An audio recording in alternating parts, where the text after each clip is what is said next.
Welcome back, everyone, to the program. I'm your host, as always, LitecoinLeader, otherwise known as Jeff. You can follow me right here. I got it. It goes right there. I got to remember, tap to your right shoulder. It's right there. Okay. So there's that. There's my website. There's more information there too. Plus, you got stuff going across the bottom here.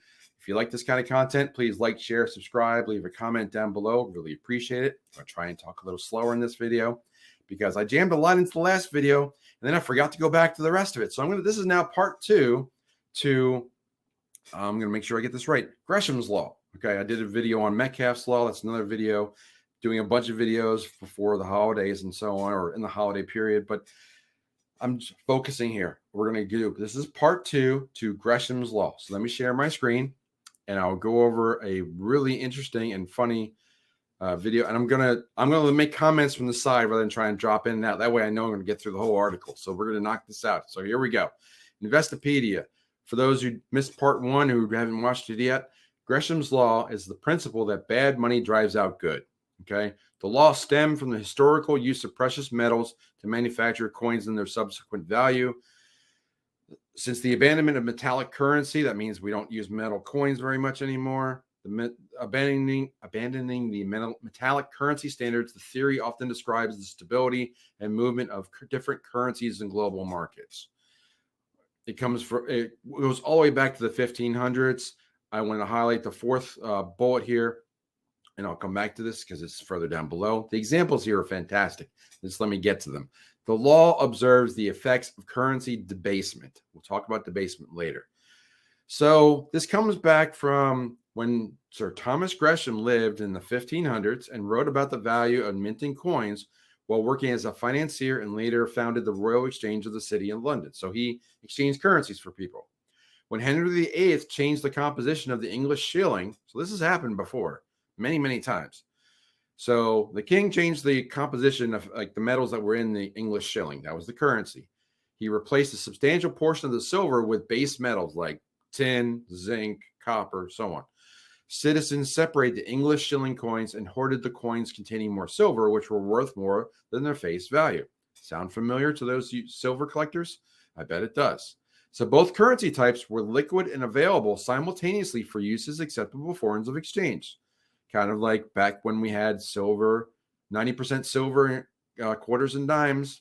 And in the 70s, people didn't know any better, so they didn't hoard those. They hoarded they spent them just like the newer ones. Gresham observed that bad money was driving out good money for circulation. That means that people hoarded the good money. Bad money is a currency with equal or less value than its face value. Good money has the potential for a greater value than its face value. People will choose to use bad money first and hold on to good money.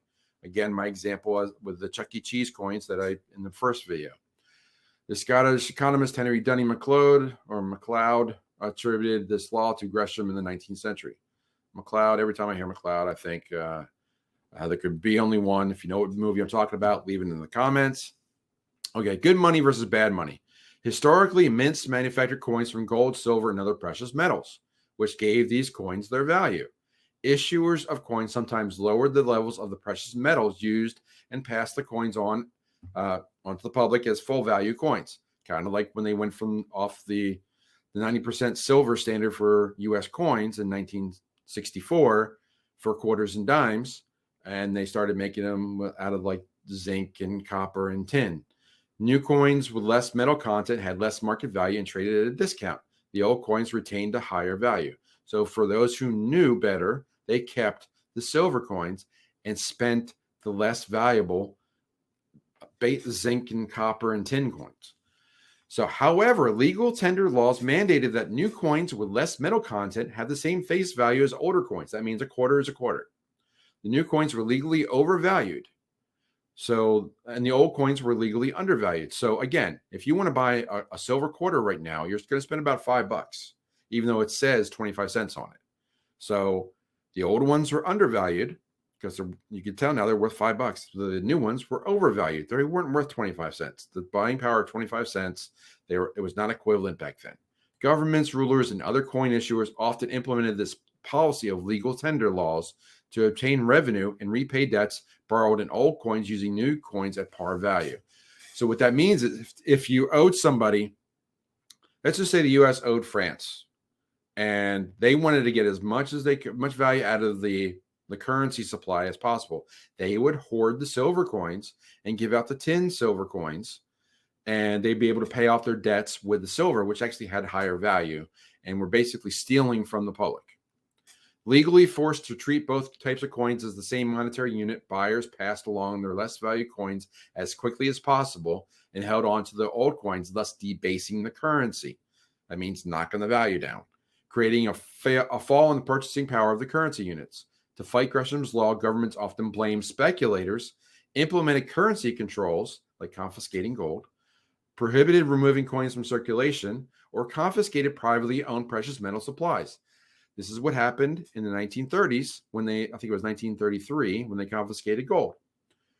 Gresham's law and legal tender. I know there's a lot that I'm going through here. I'm trying to give real examples, but I'm getting to some really interesting stuff that's coming up.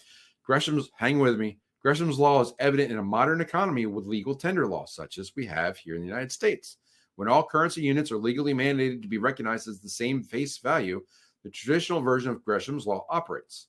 In the absence of effectively enforced legal tender laws, Gresham's law operates in reverse, as good money drives bad money out of circulation, where people can decline to accept less valuable money. So, yeah, with the adoption of paper money as legal tender, the issuers of money can print money into existence, and this ongoing debasement has led to a persistent trend of inflation as the norm in most economies. Does that sound familiar to anyone else? If a currency loses value rapidly, now I'm not making this up. I'm reading from Investopedia. This is considered a great reference, okay? It gets better. Hang with me. If a currency loses value rapidly, people tend to stop using it in favor of more stable foreign currencies, sometimes even in the face of repressive legal penalties. Imagine if, say, Bitcoin was worth more. What if? Here's an example. During a period of hyperinflation in Zimbabwe in 2008, interesting year that they chose. That's when the global financial crisis happened.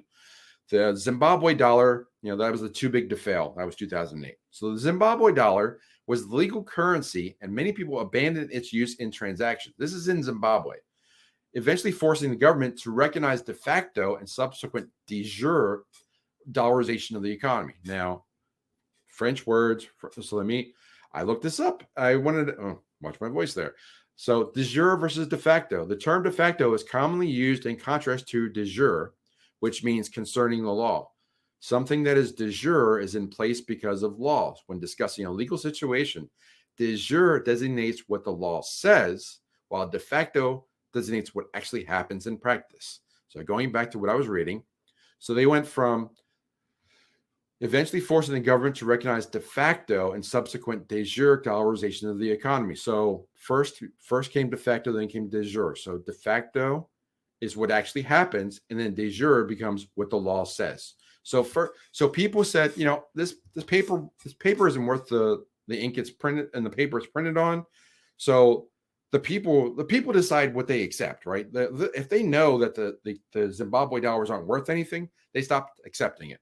So then the government has to accept what's going on, and basically saying, we got to use the US dollar because our currency is worthless. That's what happened. So first the people decided that the Zimbabwe dollar isn't worth anything, and then the government had to accept it because that's what the environment was, because everybody was doing it. In the chaos of an economic crisis with a near worthless currency, such as in Zimbabwe in 2008, the government was unable to enforce its legal tender laws. Good, stable money drove bad, hyperinflated money out of circulation. Now,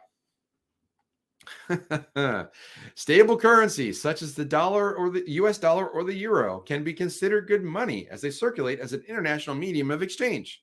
Weaker currencies of less developed nations circulate very little outside the jurisdictions of their issuing countries and can be considered bad money. What that's saying is that in Zimbabwe, the US dollar was stronger and accepted more on a global perspective, even the euro was, than Zimbabwe dollars. So people were in a rush to spend their Zimbabwe dollars, get rid of them to whoever would accept them, and hoard their euros and US dollars because they held purchasing power and more value.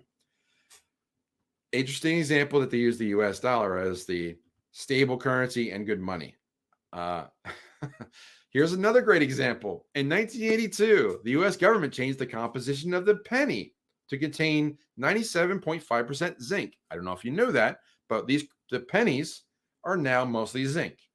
So the pennies are worth more if they're 1982 and before. Not many people know about that because they have focused on the silver, but older pennies are worth more too.